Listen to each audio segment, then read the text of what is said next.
It has been a year of significant transition for the county. The county really flies under the radar. We have a problem with our message, with what people think we're about and what we do. I took an iPhone one day and went on the front steps of our building and just started interviewing people coming in and out of our building saying, do you know what goes on in here? And people were saying things like, well, I think this is where the mayor is. I think that this is where the police chief is. And that was the starting point for a lot of transition for us. LA County, we are the equivalent of the 82nd largest corporation in the world. Every city in LA County relies on the county for some level of services. Why do we need to tell our story?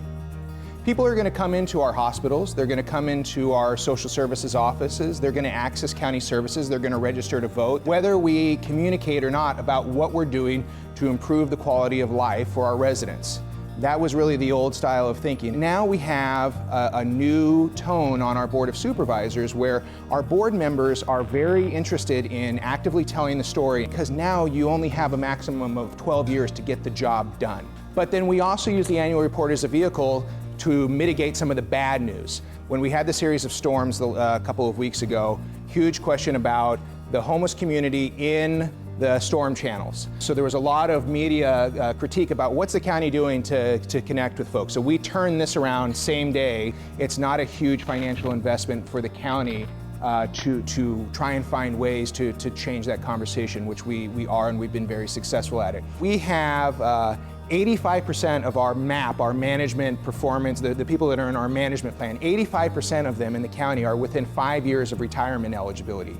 We have a huge brain drain that's about to happen. So one of the first things that came about was this executive leadership program to train the next generation of managers. Working for the county, working for the city, big things that you're going to face is you're never going to know what the next crisis is going to be. All you know is that you, as a public administrator, your job is to figure out the solution. You don't know what the media is going to critique you on. You don't know the next motion that's going to come. You don't know the next thing that's going to happen, say, from the federal level or the state level. Always remember that you're trying to build a bridge. There's always going to be challenges to where that bridge is heading, how you're building it. You've got to stay flexible. You set the tone for what you're trying to do.